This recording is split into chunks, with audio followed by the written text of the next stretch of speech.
Subscribe कीजिए हमारे channel study stars को और लेटेस्ट वीडियो के लिए इस बेल आइकन को क्लिक कीजिए।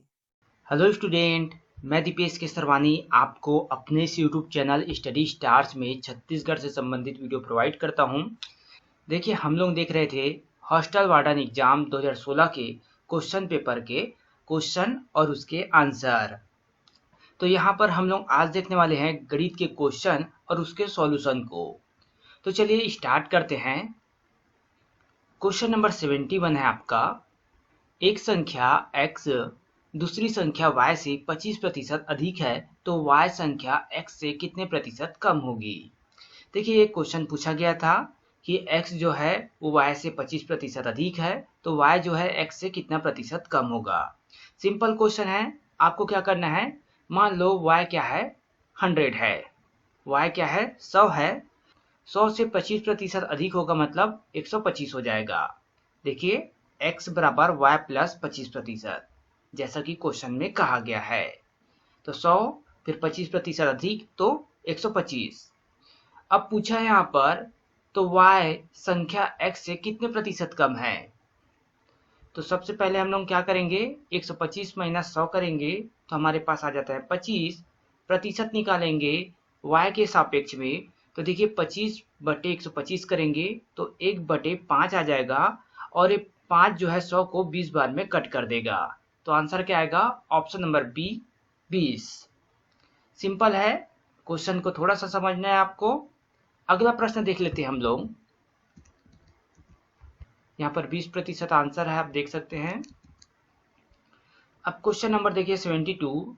दिए गए चित्र में वृत्त C का क्षेत्रफल 9 पाई है तो वर्ग PQRS का क्षेत्रफल क्या होगा। अब इसमें भी देखिए, ये वृत्त जो है वर्ग के अंदर है। इसने बोल दिया है जो वृत्त का क्षेत्रफल है वो 9 पाई है। हमें पता है वृत्त का जो क्षेत्रफल होता है वो पाई आर स्क्वायर होता है, जो कि हमें 9 पाई दिया गया है। तो यहाँ पर पाई और पाई कट जाएगा, आर स्क्वायर बराबर 9 आएगा तो आर बराबर क्या आ जाएगा 3 आ जाएगा। अब हमें पता है कि जो यहाँ से लेकर यहाँ तक की लंबाई होती है, देखिए यहाँ पर मैंने लाइन खींच रखा है। यहाँ से यहाँ तक की लंबाई क्या होता है, व्यास होता है, और उसका आधा क्या होता है, त्रिज्या। आर बराबर 3 निकला है तो 3 फिर इधर 3, टोटल 6 हो जाएगा। यहाँ से लेकर यहाँ तक 6 हो जाएगा। तो एक भुजा हमें निकल जाएगा, ये जो हमारी भुजा है चारों तरफ वो निकल जाएगा यहाँ से। तो a बराबर r प्लस आर, तो आ गया a बराबर 6। देखिए यहाँ पर हमें पता है कि वर्ग का जो क्षेत्रफल होता है वो क्या होता है, भुजा का स्क्वायर, मतलब a का स्क्वायर। तो 6 का स्क्वायर कर देंगे तो 36 आ जाएगा। तो ऑप्शन नंबर सी जो है हमारा सही आंसर हो जाएगा। सिंपल है, आपको त्रिज्या निकालना है, त्रिज्या के बाद व्यास आपको पता चल जाएगा, और व्यास पता चल गया तो आपकी क्या है, एक भुजा की लंबाई के बराबर है। तो और भुजा का स्क्वायर करेंगे तो आंसर आपके पास होगा। चलिए अगला प्रश्न देखते हैं। अब देखिए क्वेश्चन नंबर 73 है। इसमें कहा गया था इनमें से कौन सा कथन सत्य है। तो कथन था आयत के विकर्ण एक दूसरे को समद्विभाजित करते हैं। सिंपल से बात है, आप आयत को विकर्ण से काटेंगे तो वो दोनों तरफ से बराबर होगा, तो एक दूसरे को समद्विभाजित करते हैं। दूसरा है प्रत्येक समलंब चतुर्भुज एक समांतर चतुर्भुज होता है, तो ये भी सही हो जाता है, प्रत्येक समलंब चतुर्भुज जो है वो समांतर चतुर्भुज होता है। और तीसरा है एक चतुर्भुज जिसके चारों भुजाएं बराबर होते हैं वो वर्ग होता है, तो चारों भुजा बराबर होंगे तो वर्ग ही कहलाएगा वो। फिर चौथा है एक समलंब के विकर्ण समान होते हैं, तो ये सही नहीं है। तो पहला, दूसरा और तीसरा सही है, तो यहाँ पर क्या होगा, ऑप्शन नंबर सी कथन 1, 2 और 3 सत्य है। सिंपल से आपको पढ़ के बताना था। अगर आपको गणित का बेसिक नॉलेज है तो आप आसानी से इसका आंसर दे देंगे। चलिए आगे देखते हैं। देखिए क्वेश्चन नंबर 74। किसी लकड़ी के बंद डिब्बे के बाहरी माप 45 centimetre multiply 32 centimetre multiply 28 centimetre. यदि डिब्बा 1 सेंटीमीटर चौड़ी लकड़ी से बना है तो उस लकड़ी के डिब्बे की क्षमता होगी। तो सिंपल से इसको समझिएगा कि एक लकड़ी का डिब्बा है, उसकी माप दे दी गई है लेकिन इसमें कहा गया है कि वो 1 सेंटीमीटर मोटा है। लकड़ी के डिब्बे की जो मोटाई है वो 1 सेंटीमीटर है। तो 1 सेंटीमीटर है तो वो सभी तरफ से 1 सेंटीमीटर होगा। तो हम इस तरह के क्वेश्चन में -2 सेंटीमीटर कर देते हैं। सरल तरीका मैं आपको बता रहा हूँ। अगर इस प्रकार का क्वेश्चन आए जिसमें उसकी मोटाई दे रहे हैं तो मोटाई को 2 से मल्टीप्लाई कर देंगे। तो क्या हो जाएगा, यहाँ पर 1 सेंटीमीटर है तो 2 से मल्टीप्लाई करेंगे तो 2 आ जाएगा। तो सब में देखिए डिब्बे की माप में -2 -2 -2 करके गुणा कर देंगे। तो 43 गुणा 30 गुणा 26। तो सिंपल से यहाँ पर आंसर क्या आ जाएगा, 33,540 घन सेंटीमीटर। तो ऑप्शन नंबर ए आपका सही आंसर होगा। चलिए आगे देखते हैं अगला प्रश्न। क्वेश्चन नंबर 75 है, तो किसी गृहिणी को कितने प्रतिशत अपना खर्च कम करना होगा जिससे कि उसको कोई अतिरिक्त खर्च ना उठाना पड़े। देखिए काफी का दाम जो है 10% बढ़ गया है। अब कोई गृहिणी है जिसे क्या करना है, उसे मैनेज करना है। अब खपत कम करना है लेकिन पैसा तो उतना ही देना है। तो इस प्रकार के क्वेश्चन के लिए सिंपल सा फार्मूला है आपके पास, 100 गुणित original price 100 plus original price. तो 100 गुणित ओरिजिनल प्राइस मतलब आपका जो 10% है उसका मल्टीप्लाई हो जाएगा। 100 प्लस ओरिजिनल प्राइस मतलब आपका जो 10% है उसका यहाँ पर प्लस हो जाएगा। अब देखिए गुणा करेंगे हम लोग, 100 गुणा 10 करेंगे तो 1000 आ जाएगा, 100 प्लस 10 करेंगे तो 110 आ जाएगा। तो 0 0 यहाँ पे कट जाएगा, फिर यहाँ पर आ जाएगा 100/11। तो यहाँ पर जो 100/11 है तो इसको हम लोग डिवाइड करते हैं तो 9 1/11 यहाँ पर परसेंट आंसर आएगा। तो ऑप्शन नंबर फर्स्ट जो है यहाँ पर आंसर हो जाएगा। चलिए आगे देखते हैं अगला प्रश्न।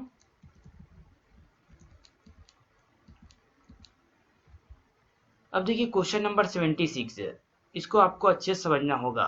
दिए गए चित्र के अनुसार x का मान होगा, यहाँ पर जो x है उसका मान निकालना है। हालांकि इस क्वेश्चन में इस x का मान अलग अलग तरीके से निकल सकता है, लेकिन हम आपको एक तरीका बताते हैं, वहां से इसका आंसर हम निकालेंगे। जैसे कि देखिए x का मान निकालना है तो सबसे पहले हम क्या करेंगे, यहाँ से लेकर यहाँ तक लाइन खींच देंगे, जैसे कि यहाँ पर देख सकते हैं आप। तो ये क्या होगा, यहाँ से यहाँ लाइन खींचेंगे तो ये त्रिभुज बन जाएगा। और त्रिभुज के तीनों कोणों का मान होता है 180 डिग्री। तो यहाँ जो 54 है वो 27 हो जाएगा और इधर भी 27 हो जाएगा, देख सकते हैं 27 और 27।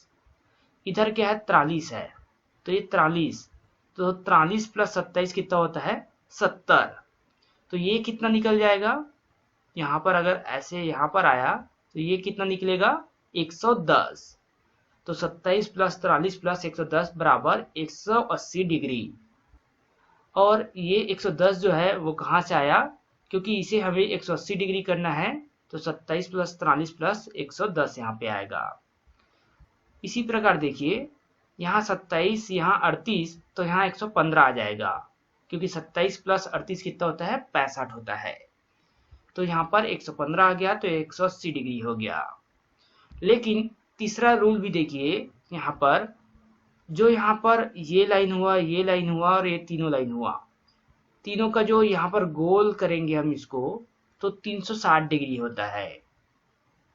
यहाँ पर 360 डिग्री होगा तो 110 तो यहाँ है, 115 यहाँ है, तो बचा हुआ कितना होगा 135। 110 115 और 135 तो 360 डिग्री हो जाएगा।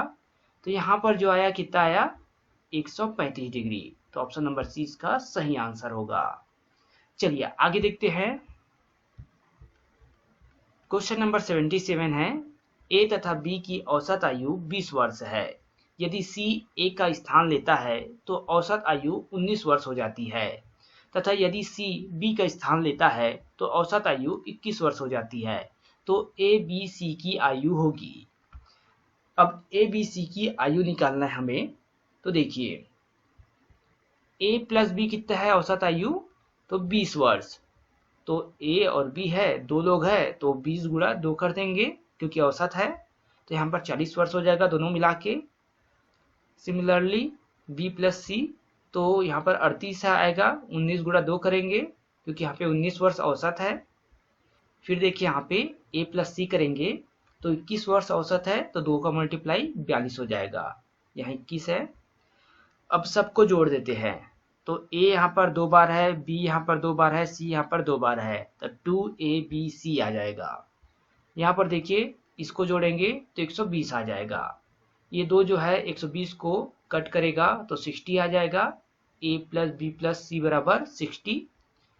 a प्लस बी का देखिए कितना दिया है यहाँ पे 40, तो a प्लस बी की जगह 40 रख देंगे तो c बराबर क्या आ जाएगा 60 माइनस 40। ये 60 है और 40 इस तरफ जाएगा तो कितना आ जाएगा 20 आ जाएगा, यहाँ पर c बराबर 20। इसी प्रकार हम सबका निकाल लेंगे, यहाँ पर वैल्यू रख के, जैसे कि b प्लस सी का रखेंगे यहाँ पर तो 38 है, तो इस तरफ ले जाएंगे तो a बराबर क्या आ जाएगा 22 आ जाएगा। a प्लस सी का रखेंगे यहाँ पर तो देखिए a प्लस सी का कितना है 42 है, इस तरफ जाएगा तो वो b बराबर कितना आ जाएगा 18 आ जाएगा। तो हमारा ऑप्शन नंबर बी जो है वो सही आंसर है।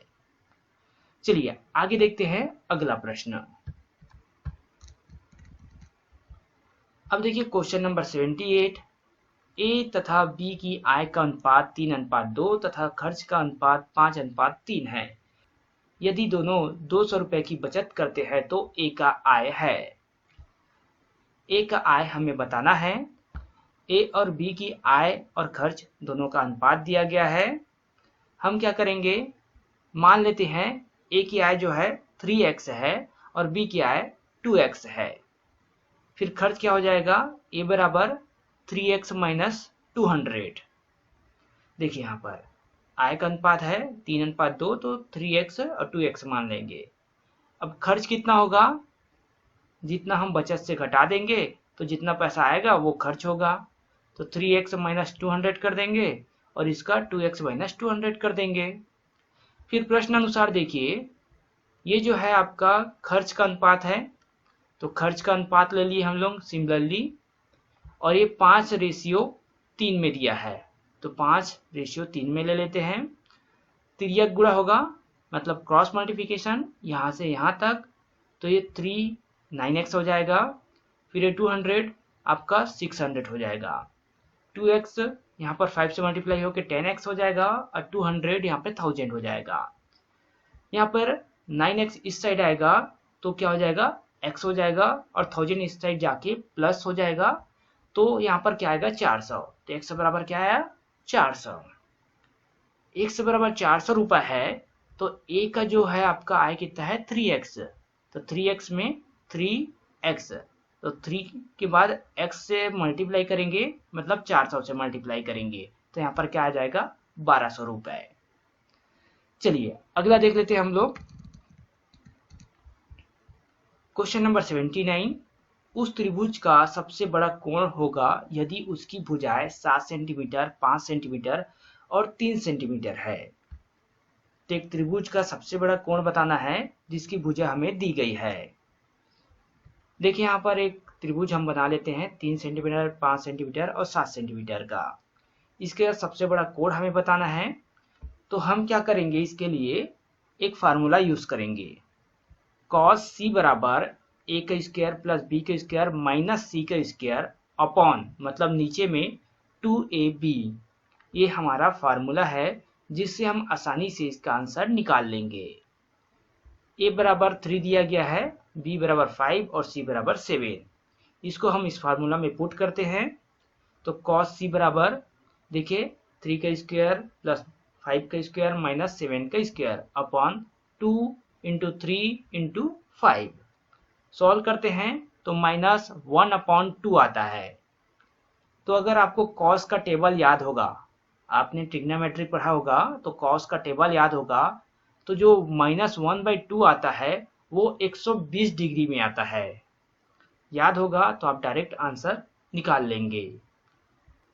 तो सबसे पहले हम क्या करते हैं, यहाँ पर सिमिलरली देखिए दोनों तरफ कॉस ले लेते हैं, कट कर देंगे इसको, तो c बराबर 2π/3 आएगा।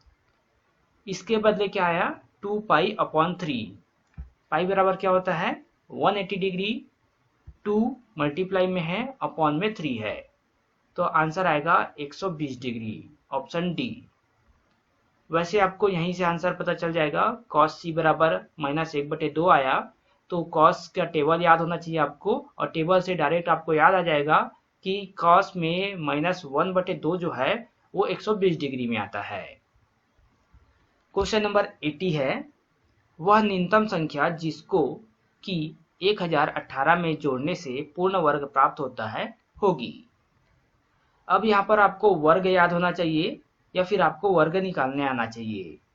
देखिए 1018 में अगर हम 6 जोड़ते हैं तो 1024 होता है, और 1024 क्या है, 32 का वर्ग है, तो 32 गुणा 32 करते हैं तो 1024 आता है। तो 1018 प्लस 6 करेंगे तो 1024, तो यहाँ पर ऑप्शन नंबर बी जो है 6 आपका सही आंसर होगा। देखिए इस वीडियो में हम लोग 10 ही क्वेश्चन देखते हैं, अगला 10 क्वेश्चन और बचा हुआ है आपका मैथ्स का, तो हम लोग उसे नेक्स्ट वीडियो में देखेंगे, क्योंकि अगला 10 क्वेश्चन और देखेंगे तो काफ़ी ज़्यादा वीडियो लंबा हो जाएगा, तो अगले वीडियो में हम उसे ज़रूर देखेंगे।